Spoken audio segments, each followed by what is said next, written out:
la maestra María de Lourdes Gómez Chavarría, que es psicóloga de la UAM, tiene una maestría lo que es en neuropsicología de la UAM, también tiene lo que es una maestría en criminología en la Escuela de Derecho, Posgrados y Práctica Jurídica, tiene diplomados en atención a la violencia a niños y niñas, en diplomados cognitivos, psicoanálisis y criminología, experiencia en tratamiento cognitivo y ya tiene bastantes años como terapeuta también. Reiterando también que fue una compañera, la maestra Marilú, en el doctorado de Derecho Procesal Penal en la Escuela de Derecho y Práctica Jurídica. Un gusto, maestra Marilu, tenerla aquí con nosotros, con bastante conocimiento que nos puede transmitir con el tema de psicología de los comportamientos violentos. Reiterando a las personas presentes que pueden hacer el uso de la voz al término de la participación de la ponente para que los últimos 15, 10 minutos se tomen en preguntas y respuestas. Adelante, maestra Marilu. Hola, hola a todas y a todos. Antes que nada, pues agradezco la invitación. Si quieres de una vez poner mi presentación, por favor, Carlos.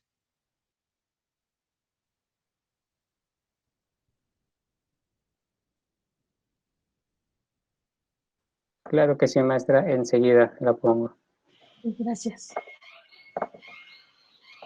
Bueno, pues efectivamente la formación que tengo es principalmente psicología, neuropsicología es mi base, es la parte que yo tomo al principio como especialidad. Después continúo con lo que tiene que ver con criminología. Eso me ha llevado pues a varios estudios, varios ámbitos del estudio de lo que más me ha llamado la atención. Las investigaciones en las que he tenido fortuna de participar, todas tienen que ver con violencia, principalmente maltrato en las infancias. Y pues bueno, gracias a lo que he podido ir jalando de lo que tiene que ver con criminología, también llegué al psicoanálisis para la explicación de lo que tiene que ver con los afectos. Sin embargo, pues bueno, esta versión formativa que les menciono de base de la neuropsicología, pues es la que me permite ir hilando un poco la explicación de este fenómeno muy particular, que en mi opinión es justo lo que eh, permite que el ser humano vaya evolucionando de una forma negativa, ¿no? La siguiente, por favor, Carlos. Bueno, como les decía, primero que nada agradezco a Crecer por la invitación y por permitirme brindarles este conocimiento que humildemente deseo darles hoy. Espero que les sea de agrado, espero que les apasione. Tiene mucho que ver con lo que ya otros compañeros psicólogos, otros colegas y nuestra compañera Rosalba Mayo mencionó, que tiene que ver con la violencia, y ahora vamos a ver una correlación neuroanatómica, no sin antes olvidar todo lo que hemos visto hasta en la actualidad con respecto a la pandemia. La que sigue, por favor. Primero que nada, vemos los tipos de violencia que consideramos de forma general y ya muy específicos en diferentes ámbitos. Estamos hablando de la violencia psicológica, que tiene que ver también con la violencia verbal, con las particularidades que tenemos como individuos a relacionarnos, que no nos permite relacionarnos como tanto, ¿no? Principalmente con los niños, con las mujeres, con poblaciones vulnerables. Y bueno, también está la física, que son grados de agresión muy drástico y muy gráfico, muy contundente, y que es muy evidente a nivel forense, es un poco más fácil determinar a nivel médico, pediátrico, psiquiátrico, neurológico, es más fácil determinarlo. Sin embargo, ninguno de estos elementos de violencia se encuentran de cierta forma en aislado en ningún individuo.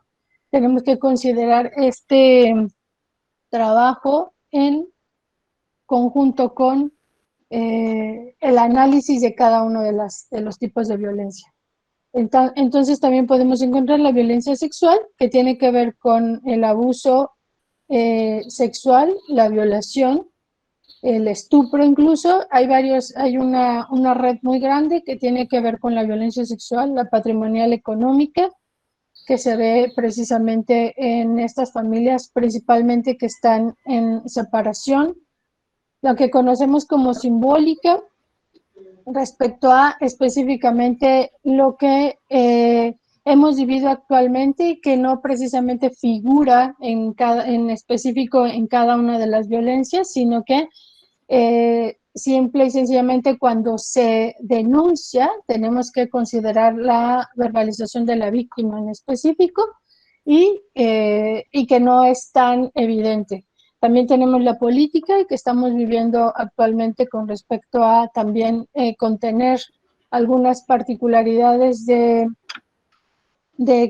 podemos observar a nivel mundial, ¿no? También la laboral, la doméstica. No me quiero detener como tanto en los conceptos en específico. La violencia de género, que es parte de lo que me lleva a estudiar todo ello. Que vamos a ver un poquito en específico cómo es que lo estamos observando actualmente. La violencia racial y el bullying y el cyberbullying, que es conocido también últimamente. El bullying en específico en las escuelas lo hemos podido observar antes de la pandemia, y actualmente el cyberbullying, que también hemos visto que se reproduce a través de redes. Y la violencia racial, que bueno, que ya estábamos mencionando, que vivimos también como mujeres indígenas principalmente en nuestros territorios. La siguiente, por favor. Bueno, algo que ocurre y que sí quería mencionarles es que el crecimiento tan drástico que hubo del incremento de la violencia en el 20.7%, del 2019 encontramos una cifra de 236.219 y en el 2020 288.737. Datos que más o menos estaban vistos desde marzo. Esto quiere decir que obviamente este tipo de violencia incrementó en demasía y que es algo por lo cual tenemos que hacer alto, ¿no? La que sigue, por favor.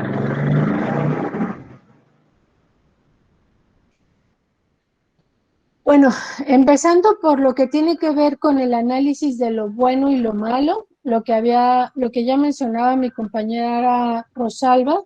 Hay líneas muy delgadas al respecto de qué es lo que sucede con el ser humano, qué es lo que va ocurriendo al analizar lo que en sus relaciones, lo que tiene que ver con cómo se le califica, ¿no? Cómo se le califica a este ser humano a partir de sus actos. Y bueno, en el principio estamos hablando que filósofos muy destacados como Rousseau y Hobbes había una controversia al respecto de los sujetos que podían nacer malos o ser malos, o que el ser humano tenía una característica específica de malo. Así lo determina Hobbes, muy al contrario de Rousseau, que él dice todo lo contrario. Nacemos buenos y es la sociedad la que nos corrompe. Freud y Fromm empiezan a hacer justo este análisis al respecto y dicen, bueno, no, ambas perspectivas está en el ser humano. Todo lo que tiene que ver con Eros y Tánatos se encuentran dentro de cada uno de los sujetos, y esto debe de considerarse como parte del crecimiento. ¿Y qué es lo que nos sucede entonces? ¿En qué momento viene la criminalidad? Es lo que vamos a ir observando. ¿Por qué es importante y por qué lo retomo yo ahorita, sobre todo en este día en específico? Porque aunque no lo creamos, a partir de que hemos ido evolucionando en el estudio psicológico, todavía quedan dudas al respecto de sí, efectivamente podemos nacer malos. Si, por ejemplo, el criminal nace o se hace, y a la fecha se sigue teniendo duda al respecto. A la fecha se le sigue dando una muy particular forma de análisis al ente biológico o biologicista que considera al ser humano como un sujeto que puede heredar una criminalidad. Esto se lee un poco o nos lleva un poco más del contexto ya de esta versión filosófica del bueno y el malo a determinarlo como criminal antes de nacer y por herencia. Entonces, sí lo traigo hoy porque a mí no me gustaría que siguiéramos como en este crecimiento, en estas especializaciones a las que nos hemos enfrentado sin considerar que el sujeto merece mejor calidad de vida dentro de la consideración de esta realidad, ¿no? Ahora, vamos a ir avanzando al respecto. A pesar de que ustedes dirán, bueno, yo tengo la base neuropsicológica, yo tengo la base neuroanatómica, es cierto, es parte de lo que yo voy a hablarles el día de hoy, sin embargo, sí es importante que destaquemos la cuestión sociocultural y que no la despejemos. Por eso hago este énfasis. La siguiente, por favor. Nosotros hacemos un estudio, siempre un estudio, incluso en el historial clínico individual, hacemos un estudio doble, lo que tiene que ver con la filogenia y la ontogenia del ser humano. Respecto a la filogenia, vamos a considerar este estudio del ser humano. Carlos, te dicen que creo que tienes que apagar tu micrófono. No, Roy.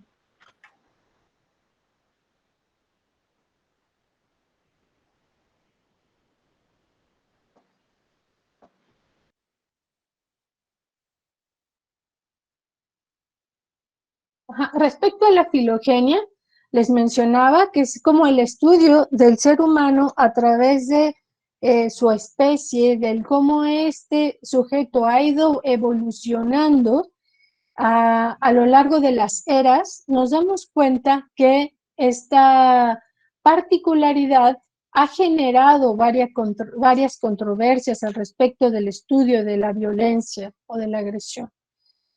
Entre ello, destacamos la participación del Lombroso a la interpretación de algunos fisiólogos y, pues bueno, justificando esta versión por ser antropólogo. Él menciona que el ser humano, lógicamente, como ya lo sabemos, ha ido evolucionando y en esta evolución ha ido ganando ciertas particularidades morfológicas, específicamente hacia el lóbulo frontal. Esto quiere decir que reduce un tanto las otras estructuras de su cerebro o que se redujo en un momento y gana masa frontal.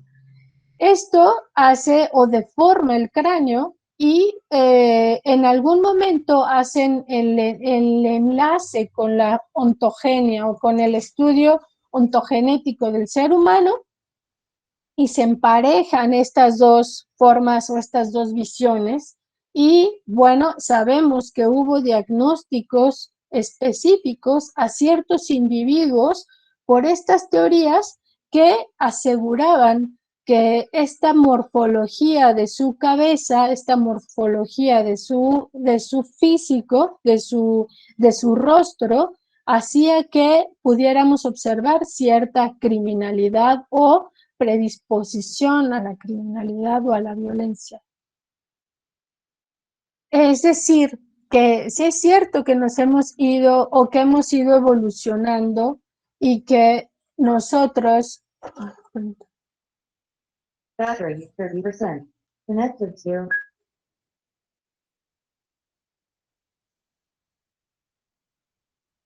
Perdón.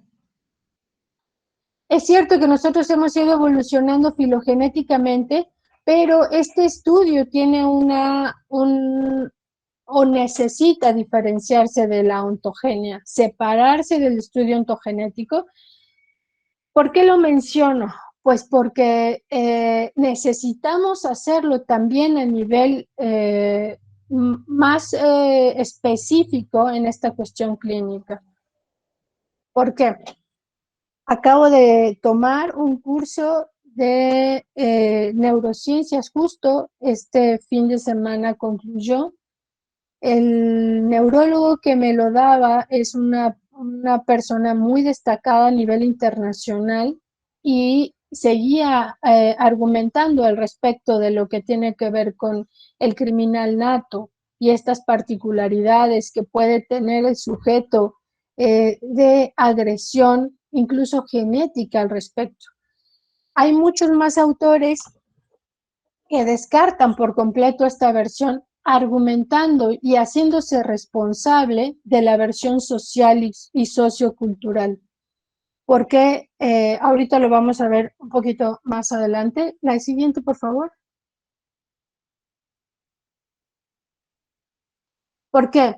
En esta versión ontogenética, en este análisis ontogenético del ser humano, ya como un sujeto, como el estudio del sujeto de forma individual, observamos que es necesario el lenguaje, es necesario la comunicación, es necesario el maternaje, la dependencia para que él se pueda desarrollar.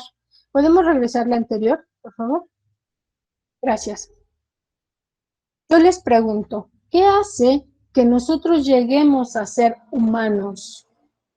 ¿Qué es lo que nos hace humanos? ¿Alguien puede contestar, por favor?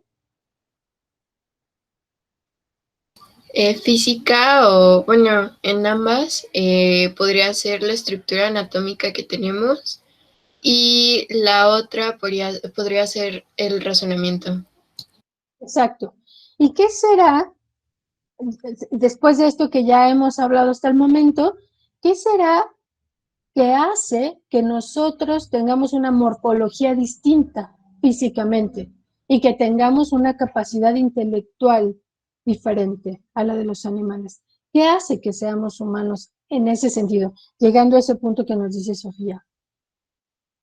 ¿Qué hará que podamos lograr eso que ella menciona? ¿Puedo participar? Por supuesto, por favor. Considero que es también la interacción de unos con los otros, ¿no? Y nos lleva a esta parte de razonar, ¿no? Que yo considero que eso ya es un nivel más elevado, pero de primer momento sería como la interacción, ¿no? La convivencia que existe, el intercambio, en este caso ya entra el lenguaje de por medio, ¿no? De signos, símbolos, que como sabemos todas las especies se llegan a comunicar, pero pues logramos acceder a un nivel, por así llamarlo, superior al momento de razonar, ¿no? Pero de Así primer es. momento considero que es la interacción. Así es, exactamente. Si nosotros no hubiéramos comenzado a interactuar para transmitirnos un poco del conocimiento que íbamos adquiriendo en la casa, ¿no? En el ocultarnos o en el salvarnos de ciertas condiciones climáticas a lo mejor, o de ciertos animales feroces en su momento, y eso hace que nosotros empecemos a generar un código de comunicación y a comenzar a trabajar o a combinarnos en manada. Justo eso hace que nosotros comencemos a evolucionar, perdón, el reconocimiento del otro, el que el otro exista y que me diga un poco qué hacer, ¿no? Respecto a su experiencia. Así es que de esa forma es que nosotros despegamos evolutivamente. Sin embargo, ahí queda algo muy chistoso, porque dices, ¿por qué si se supone que nosotros como humanos hemos accedido a ese nivel más alto comparado con otros animales?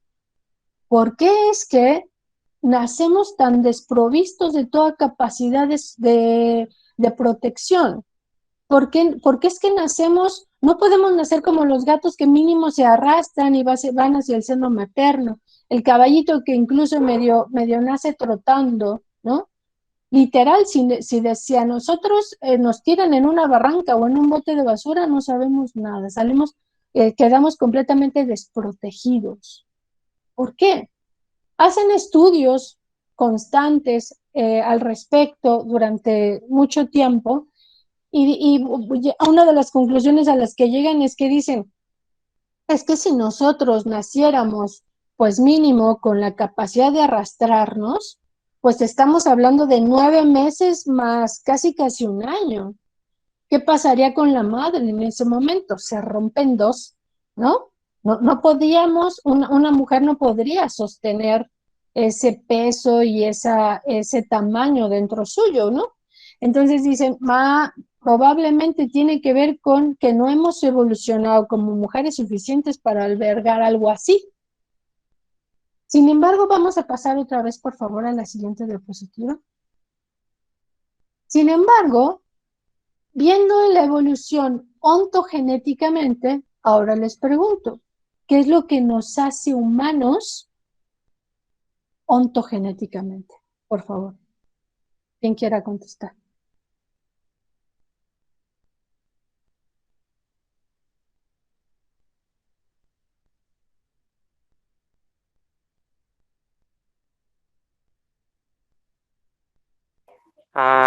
Lo que nos hace humanos ontogenéticamente podría ser la empatía y la capacidad de ponerse en el lugar de otra persona. Ajá, exacto. ¿Cómo logramos esa empatía, José Manuel? Pues podría ser a través de la interacción que tenemos entre las personas. Por ejemplo, con un amigo, tú puedes verlo triste, ponerte en el lugar de él, y lo que te hace ser humano sería en este caso la posible emoción de tristeza que sientas y el sentimiento de querer ponerte en su lugar y entenderlo y apoyarlo. Entonces podría Exacto. ser eso. Exacto, y tú ya llegaste a la parte social, ¿no? Del amigo. Un poquito antes, ¿tú crees que tenga que ver con humanidad? Un poquito antes de tener un amigo, ya tenga humanidad. ¿Tú crees, José Manuel? Yo diría que sí, porque no necesariamente tiene que ser una persona con la que compartas un vínculo muy cercano para poder sentir para poder ponerte en el lugar de esa persona y entenderla. Muy bien. ¿Qué sería que hizo que tú tuvieras empatía o que tengamos empatía? Que nos hace humanos, que es la conclusión, ¿verdad? Eso nos hace humanos, la empatía, ok. Yo estoy completamente de acuerdo, llegaste a la conclusión del análisis. Pero ¿qué será eso que nos hace o que nos da la empatía? ¿Cómo llegamos a ese punto? Pues también tiene que ver con neurotransmisores, ¿no? A nivel, pues ya cerebral, que nos permiten el sentir. Un ejemplo me parece que es la oxitocina, Ajá, quien permite esta parte de sentir empatía por el otro, ¿no? El, el sentir esa emoción o más bien como, ay, pues sí, como esta parte de querer estar cerca, ¿no? El sentir ese acompañamiento. claro, la oxitocina justo es esta hormona neurotransmisor que tiene esa facultad maravillosa de generarse, que se genera en la corteza cerebral, específicamente en los núcleos superiores. Efectivamente, es la oxitocina. Sin embargo, esa oxitocina te genera la necesidad de unirte en manada, ¿cierto?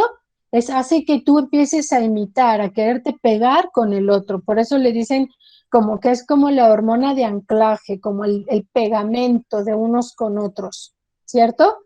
Y eso me lleva a la siguiente diapositiva, por favor. Resulta que si conocen a esta niña, alguien por ahí, que me encantan sus participaciones, porque estamos llegando como muy padre a la discusión muy rápido. ¿Conocen a esta niña? Yo no. La ubican como la niña pollo. ¿Alguien por ahí ha escuchado este caso?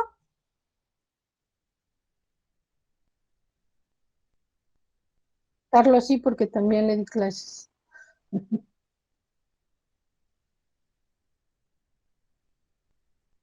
Es una niña que comenzó a adquirir comportamientos como el de las gallinas, ¿no? De las aves.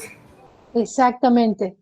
Que fue encerrada a partir del año de edad en un gallinero, sin ningún contacto humano. Por lo tanto, no tenía lenguaje, sino una especie como de cacareo, ¿no? No tenía movimiento de brazos, estaban pegados a su cuerpo. Y no podía alimentarse, no podía estar erecta, erguida, sino tenía que estar encorvada y recoger el alimento del piso. No, obviamente, tampoco tenía control de esfínteres. Cuando la recogen y la evalúan, la rescatan a los 13 años y la evalúan y dicen que tiene una edad mental de 3 años, los que reportan este hallazgo en específico. Y nosotros decimos, una niña a los 3 años controla esfínteres. Ella no controlaba esfínteres tampoco, ni era bípeda. Entonces estamos hablando de que no llegaba a los 3 años su desarrollo. Eso nos indica justo lo que estaban diciendo sus compañeras. Efectivamente, tiene que ver con la comunicación con el otro, el hecho de que yo pueda adquirir humanidad. Si yo no tengo ningún contacto con nadie, puedo ser perfectamente gallina o como gallina, porque ni siquiera puedo llegar a ser gallina, porque no tengo una morfología igual. Lo mismo hay niños lobos, niños mono, hay niños perro. ¿Por qué? Bueno, porque no hay mucha violencia y hay varios hallazgos. En Morelos hay recientes hallazgos de niños que estuvieron enjaulados y que no tienen un desarrollo humano para nada cercano, acorde a la media de su edad. Entonces, estos chicos han sido estudiados con que tuvieron mucha negligencia, han sido estudiados y nos damos cuenta de ciertas características. Nos regresamos al anterior, Carlos, por favor. Gracias. Por lo tanto, en este estudio que les decía que han estado haciendo al respecto de cómo es que puedo llegar a ser humano, por qué nazco tan desprovisto de todas estas características que pueden salvaguardar mi humanidad, igual que el gato, igual que el caballo, decíamos, ¿no? Exacto, Víctor de Aveirón, dice José Manuel Valente, efectivamente, Víctor de Aveirón es otro caso, ¿no? Víctor de Aveirón, perdón, Amala y Kamala son casos bastante antiguos y mucho se desacreditó las características de ellos. Hay niños más recientes, pero uno de ellos sí exacto es Víctor de Aveirón, así es. ¿Qué nos dice o qué han encontrado en estos estudios que les mencionaba? Bueno, ponen a 2 monos en jaulas paralelas, uno de ellos es ese también. Ponen a 2 monos en jaulas paralelas con una barra de alimento al frente y 2 cuerdas le dan a cada mono para jalar la barra al mismo tiempo y poderse alimentar ambos. ¿Qué pasa? Que si uno de los monos jala más una cuerda, solo se alimenta uno.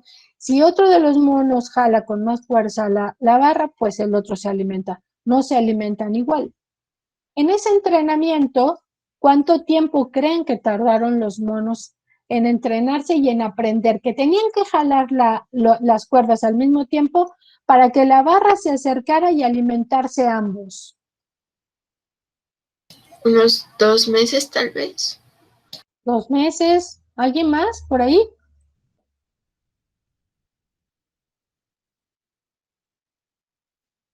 Pues, ¿qué creen que nunca? Nunca llegaron a adaptarse. Nunca lograron entender que tenían que jalar la cuerda al mismo tiempo. Sin embargo, llevan a unos niños y los entrenan de forma individual en edades preescolares en una máquina a la cual le jalaban una palanca y bajan 3 pelotas coloridas. Ya, entendieron que tenían que jalar la palanca para que bajaran 3 pelotas coloridas. Ok, los meten en una habitación a 3 niños sin conocerse en edad preescolar, estamos hablando que no hay conocimiento del cálculo, los meten en una habitación con 3 máquinas. Y la instrucción es la siguiente. Tú vas a tirar la palanca, igual que como te enseñamos, para que tengas tus 3 pelotas coloridas. Cuando terminen, nos avisan. Y entonces los niños dicen, ok, y entonces le dicen, ya. Y los 3 niños tiran la palanca. Los 2 de los extremos obtienen sus pelotas inmediatamente, y el de en medio no. Los 2 niños de los extremos, sin conocerse, sin saber cálculo, miran sus pelotas e inmediatamente le dan una al otro. Y cuando miran que los 3 tienen 2 pelotas, levantan la mano y dicen ya. Eso nos dice que justo eso que estamos mencionando, que tenemos, como dijo bien Jennifer, esa necesidad de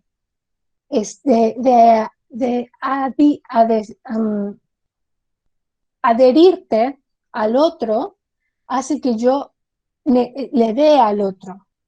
Y lo mismo, nacemos tan desprovistos de toda capacidad para salvaguardar nuestra existencia porque necesitamos de la otra, en este caso de la madre o de la cuidadora o el cuidador al que le toca estar con nosotros. Y de esa forma, al otro o a la otra la hacemos cuidadora. ¿Esto qué quiere decir? De ahí viene justo esta dependencia que tenemos desde pequeños que nos hace humanas a todas y a todos. Justo esa dependencia es la que hace que yo genere humanidad. ¿Qué nos pasa entonces? ¿Qué pasa en el camino? Ya nos dimos cuenta que eso es parte de lo que tenemos. Entonces, ¿qué sucede? La siguiente, por favor. Bueno, esta chica es la que les mencionaba. Ajá, la siguiente, por favor. Aquí, bueno, ya empieza los estudios que los que me ha tocado observar, leer, estudiar y en algunos participar afortunadamente, que tiene que ver con justo el estudio del cerebro humano para ver la correlación con lo que tiene que ver con la violencia. Hay mucha información al respecto. Nosotros conocemos ciertas áreas. La que sigue, por favor. La que sigue. Y nos vamos a regresar ahorita a esas. Nosotros conocemos a algunas áreas cerebrales importantes para lo que tiene que ver con la conducta, ¿cierto? Por favor, ¿me quieren ayudar con esta diapositiva? ¿Quién la puede interpretar, por favor? Pues, ¿puedo? Sí, adelante, por favor. Bueno, se está mostrando el cerebro y la parte del lóbulo temporal junto con la amígdala, que es la parte del cerebro que se encarga de las emociones, de todo ese rollo de empatía, de cuando ver a alguien sufrir, pues eso que te causa una emoción, ya sea negativa, normalmente debería de ser negativa. Exacto. Estamos hablando de emociones primitivas. Vamos a quitarlo de negativo un poquito aislado, un poquito apartadito ahí, porque puede ser ambas, ¿no? Digamos que estamos hablando del sistema límbico que compartimos con los seres inferiores, entre comillas, con otros animales, y que contiene justo a la amígdala, al hipocampo, al tálamo, al hipotálamo, a la hipófisis. También podemos hablar del área tegmental ventral, que es muy importante, y al núcleo accumbens, ¿no? Todas estas estructuras del sistema que nos permiten integrar lo que estamos observando del medio y darle un significado positivo o negativo, como bien decía Sofía, ¿no? Darle una interpretación básica, inmediata, como animales que somos.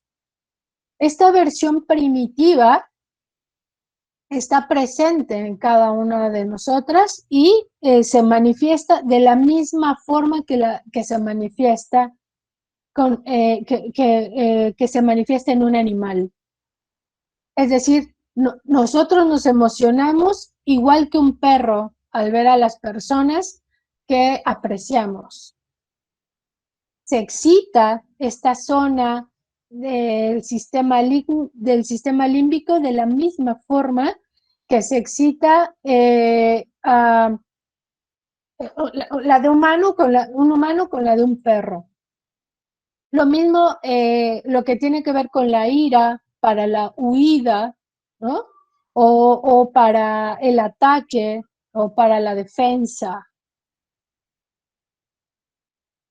Nosotros nacemos con esta zona en específico. Nosotros nacemos con este sistema límbico que va a recibir los primeros estímulos. El tálamo en específico recibe todo lo que viene a través de los 5 sentidos, recibe esta información para llevarla a procesar a la corteza cerebral, siempre y cuando sea significativa. ¿Quién le dice que es significativa o no? Justo el sistema límbico. Todas estas estructuras sirven también o participan en lo que tiene que ver con la memoria a corto y mediano plazo, específicamente el hipocampo.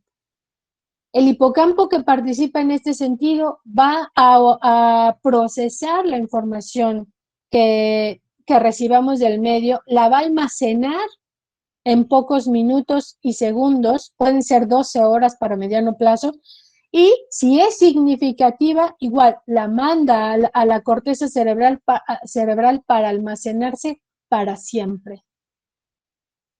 ¿Qué es eso de que se haga significativa?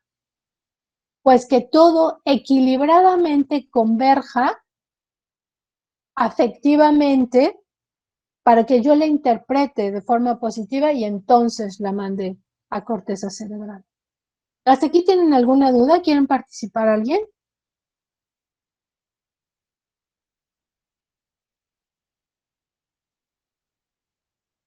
Todo Ok. claro, gracias. ¿Nos regresamos, por favor, a las anteriores? Ok. Bueno, la que sigue, por favor.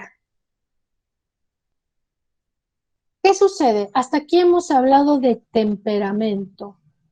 El sistema límbico justo es el encargado de también ejecutar lo que tiene que ver con temperamento. El temperamento que hemos heredado de las personas que nos antecedieron, de nuestros familiares.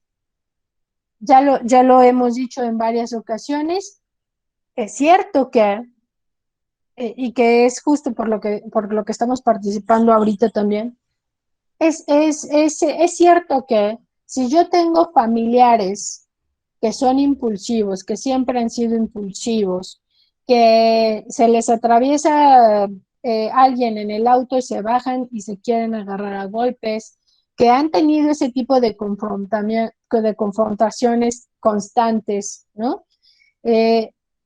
Yo voy a nacer impulsiva también, con un temperamento impulsivo. El ejemplo que yo pongo es como con los animales, ¿no? ¿Se acuerdan que estábamos hablando de esta parte que compartimos con los animales? Si yo, como conocemos, ¿alguna de ustedes ha adoptado a un perrito de la calle?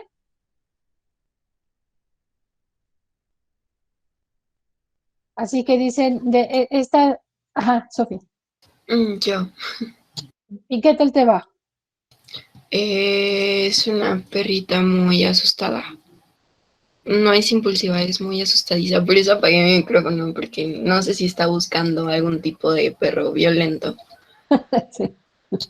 No, pero puede ser justo lo que tiene que ver con asustado. Fíjense, ni siquiera con los animales podemos pasar a una cuestión violenta.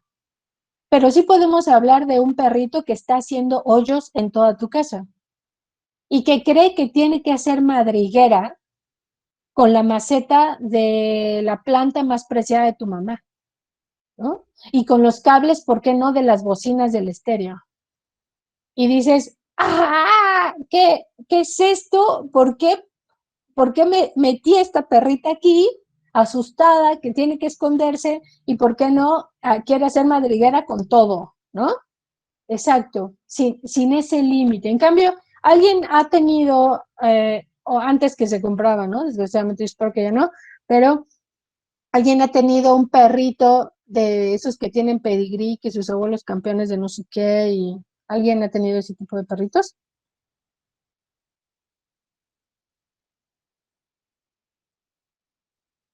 Bueno, esos perritos casi casi nacen y te dan la patita. Saben dónde comer y dónde defecar. Pueden controlar sus esfínteres desde muy pequeños hasta que los saques a pasear para hacer del baño. Entonces, eso es justo el temperamento. Nosotras también heredamos ese temperamento.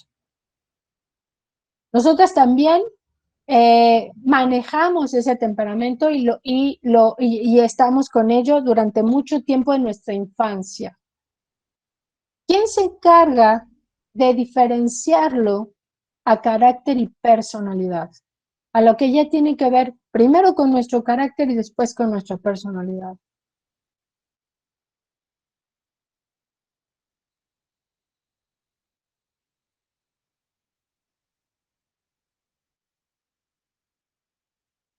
¿Cómo se logrará eso? ¿Cómo se logrará? Justo que si es probable que yo tengo una herencia impulsiva, no, porque fíjense, Mariana justo está haciendo la pregunta ideal, dice, ¿estas características hereditarias pueden trabajarse? ¿Podrá ser que yo, que nací impulsiva, trabaje esta impulsividad y no me convierta en agresiva, en violenta? ¿Puede ser? Yo creo que sí. Por supuesto que sí, justo por eso estamos estudiando lo que estamos estudiando.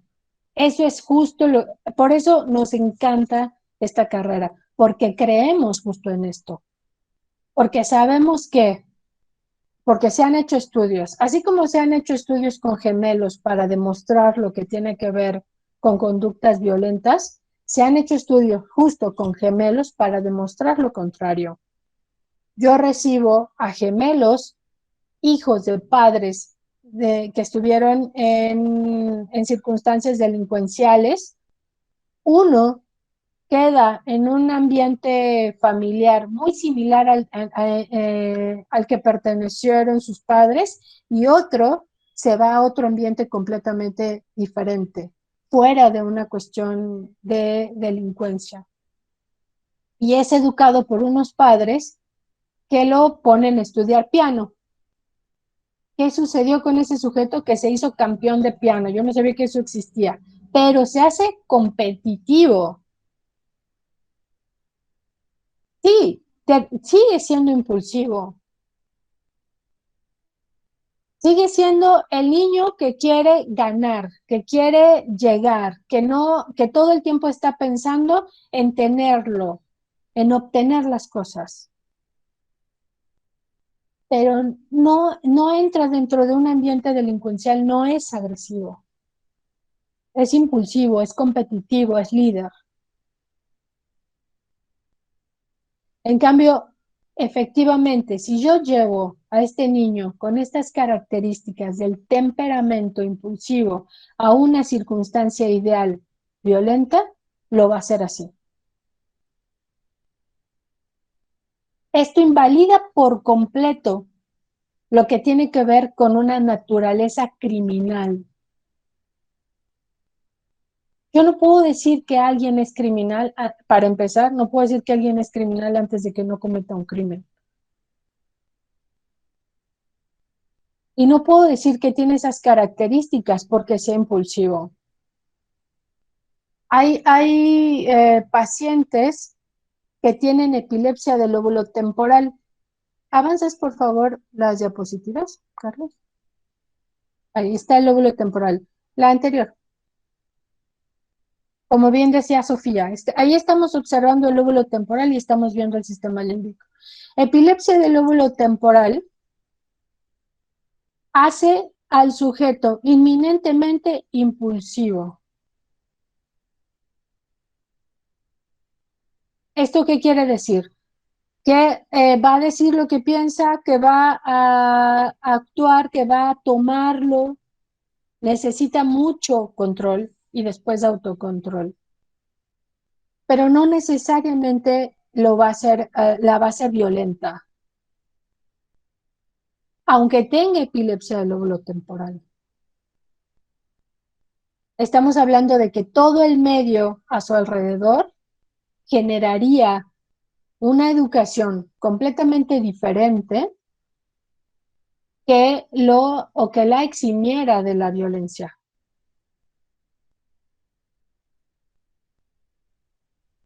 Así es, nosotras estamos inmersas dentro de una sociedad que nos puede hacer pollos o nos puede hacer como quiera. Tanto en la versión violenta como en la versión pasiva. Ahora, la siguiente, por favor.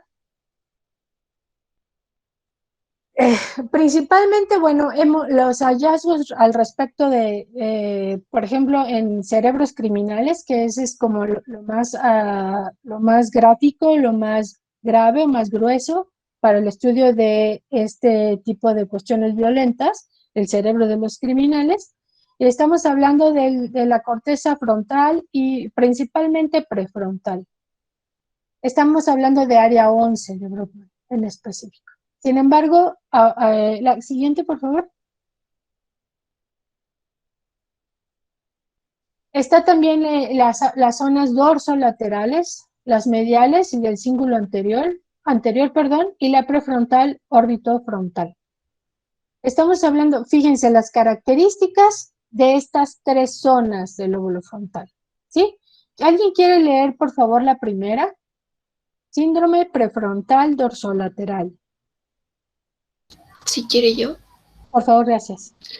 Grave alteración de funciones ejecutivas, desorganización, trastornos cognitivos, conductas perseverativas, variabilidad de respuestas 46 y 10. Exacto, son las áreas de Brodmann, 46 y 10. Estamos hablando de sujetos con trastornos cognitivos, están desorganizados y son perseverantes. Entonces, a veces las respuestas no son constantes, pero son perseverantes. Estamos hablando de principalmente deterioro en funciones ejecutivas. En los tres podemos hablar de deterioro de pensamiento en general, pero en específico aquí vamos a hablar de una incapacidad de planear, ¿sí? Funciones ejecutivas, recordemos, planear, ejecutar, verificar actos. Y aquí estamos hablando de una incapacidad de planear y de ejecutar, por lo tanto. También de verificar, pero principalmente encontramos una particularidad en la capacidad de planear y de ejecutar. La siguiente, por favor, síndrome prefrontal medial. No, la siguiente zona. Gracias, Carlos. ¿Alguien más? Yo. Sí. Síndrome prefrontal medial o del cíngulo anterior. Desmotivación, apatía, pasividad, inercia, sistema atencional afectado, 32 y 24. Perdón la inercia, ahí yo redacté mal. Es inercia. Se refiere más bien a todo lo contrario. Estamos hablando de un sujeto depresivo, de una forma orgánica depresiva, ¿no? No hay un deseo de actuar. Área 32 y 24 de Brodmann. Muy bien, la que sigue, por favor. Yo. Sí. Síndrome prefrontal orbitofrontal. Conducta desinhibida, impulsiva. Ausencia o pobre control de espera. Hiperactivos, energía limitada, poca o nula. Preocupación por las convicciones sociales, poca preocupación por consecuencias. Así es, estamos hablando de todo lo contrario, un sujeto muy impulsivo, no hay capacidad de espera, no le importan las preocupaciones, las convicciones sociales, perdón, incluso mencionan lo que tiene que ver con ética, ¿no? Sin embargo, ¿qué estamos viendo aquí? Esto es el lóbulo frontal con una lesión. Las etiologías pueden ser traumatismos craneoencefálicos, pueden ser tumores, pueden ser cisticercosis, puede ser, el toxoplasmosis también, pueden ser eventos vasculares cerebrales. Estas son las características que ya de por sí tiene el lóbulo frontal, sin violencia. Quiere decir, por ejemplo, tenemos aquí el ejemplo de, no sé si conocen el caso de Aarón Hernández. Por cierto, está una serie en Netflix, creo que son seis capítulos de Aarón Hernández, un jugador de fútbol americano. ¿Le suena por ahí? Muy bien, Mariana, ¿tienes micrófono? No. Sí, Sí, adelante. es un Cuéntanos. jugador de fútbol americano que sufre una lesión creo que me parece el cerebro, entonces empieza a tener comportamientos agresivos y creo que al final termina matando a alguien, no me acuerdo. Sí, se empieza a meter en muchos problemas. Ahora, ¿a dónde quiero llegar? ¿A dónde voy con todo esto? Quiero decirles que justo, independientemente de que tú tengas o de que el paciente tenga una lesión en específico en estas zonas que estamos mencionando, o incluso en el sistema límbico, también encargado de los afectos primitivos. El lóbulo frontal encargado de justo el juicio, de contener al sistema límbico, de interpretar al sistema límbico para funcionar. Aunque hubiera una lesión en estas zonas, esto no quiere decir que va a haber violencia. Si no tuvo configuración el sujeto de la violencia dentro de su sistema social y cultural. Vamos a encontrar, es cierto, lóbulo frontal disminuido y amígdala ensanchada, literal. Eso nos va a reportar la tomografía, la resonancia magnética funcional o el TEP del criminal. ¿Por qué razón? Es mi pregunta para ustedes.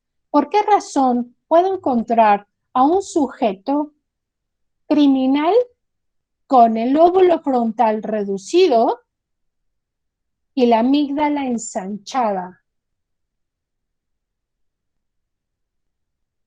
Sí, puedo. Sí, adelante. Se supone que el lóbulo frontal está muy conectado a la razón, el razonamiento, y pues la amígdala, como usted ya lo mencionó, es más esa sensación como animal, como instintiva, como no tanto de pensar. Entonces supongo que ha de ser por eso, porque no piensan y simplemente actúan. ¿Será por eso que tienen la amígdala ensanchada y el lóbulo frontal disminuido? ¿Porque no piensan o actúan? ¿Y por qué será que eso sucede? Puede ser por disminución neuronal en el lóbulo frontal. ¿Y cómo se da esa disminución neuronal exactamente? No es disminución neuronal, vamos a hablar de sinapsis, conexiones sinápticas. Ok. Si hay menos reducción, si hay menos conexiones sinápticas, hay una disminución, es milimétrica, pero es una reducción. Es cierto, hay menos conexiones frontales. ¿Por qué? Bueno, más o menos recuerdo esta parte de cuando cuando una neurona no hace conexión con otra, esta parte de la sinapsis, esta muere y esa conexión se pierde. Entonces, cuando no se hace esta conexión de la amígdala, que es todas estas emociones, con el lóbulo frontal, quien va a regular la emoción que estás sintiendo, quien va a decir, oye, a ver, espérate, tranquilízate, ¿no? Piensa antes de actuar, un ejemplo. Entonces, cuando no existe esta conexión, es cuando esto se pierde, esta conexión se pierde y se hace esta disminución. Exactamente, exactamente. Entonces, vamos a hablar que, sí, vamos a decir, o a concluir que, sí, que no es que él haya nacido con un lóbulo frontal disminuido y una amígdala ensanchada, y que por eso sea criminal, ¿cierto? Sino que no recibió la estimulación que permita regular a la amígdala para tomar fuerza hacia el lóbulo frontal. Las conexiones que permitan que el lóbulo frontal tome una morfología acorde a la media de su edad. ¿Cierto? ¿Qué es lo que hace que eso ocurra? La circunstancia en la que vive. Es decir, lo dijo Rosalba también, ¿no? Puede ser omisión de cuidados, es decir, tú vas a hacer lo que tú quieras, yo no estoy pendiente de ti, y tú le das vuelo a lo que tiene que ver con tus necesidades primitivas. No estoy ahí, no estoy pendiente de tus deseos. ¿Y por qué no puedo venir, además, a agredirte? Y entonces puede ocurrir que además yo te estoy enseñando a ejecutar, a obtener lo que tienes, sea como sea. Y no importa si el otro está o no está. Si al otro le haces daño o no, ¿no? Si al otro le duele o no le duele. Tú lo necesitas, tú lo tienes que tener y entonces tú lo tomas. Ahí es ¿Puedo donde hacer, perdemos la empatía. Es decir, Jenny. ¿puedo hacer una pregunta Sí, claro, rapidita? claro, Es que claro. ahorita que menciona esta parte, entonces, un ejemplo como estos niños que hemos estado revisando, que son casos, cuando no hubo esta interacción, ¿no? Quien un acompañamiento, quien le dijera, oye, las conductas socialmente aceptadas, ¿no? O esta parte de decir, eh, en desarrollar la empatía, un ejemplo, ¿se va a ver esta disminución en el lóbulo frontal? De igual manera. Ay, perdón, no entendí bien tu pregunta. Un ejemplo, con el caso de los niños que no han tenido la interacción suficiente o el acompañamiento de algún otro y que han sido pues abandonados prácticamente, tampoco se ha desarrollado esta conexión o este desarrollo en el lóbulo frontal para poder inhibir conductas. Así es, así es.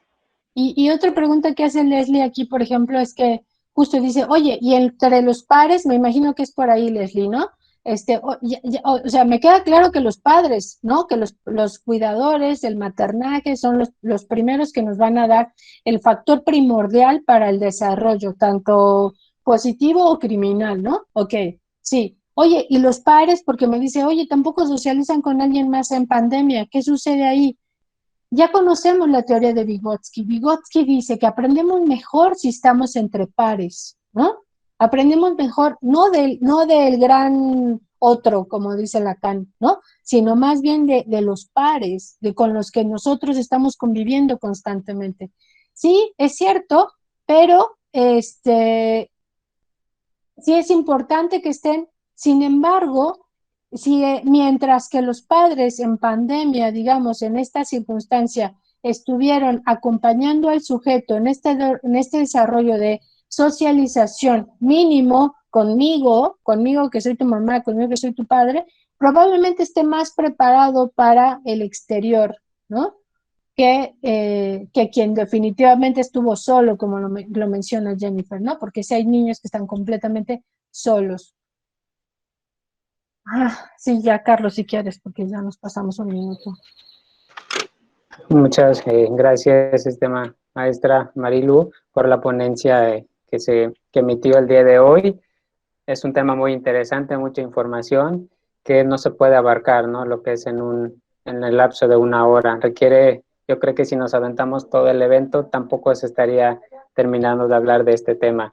Sus preguntas, asimismo por la misma premura del tiempo, si lo permite, se las podemos enviar vía electrónica para dar contestación y de esa manera también no quedar con duda a las personas aquí presentes, y las respuestas se estarían emitiendo a través de las redes sociales donde se dio la publicidad al evento para que también puedan visualizarlo. Agradecemos, maestra, su participación y esperamos tenerla posteriormente en los siguientes eventos. Muchas gracias, maestra. Gracias a ustedes. Un gusto. Bye.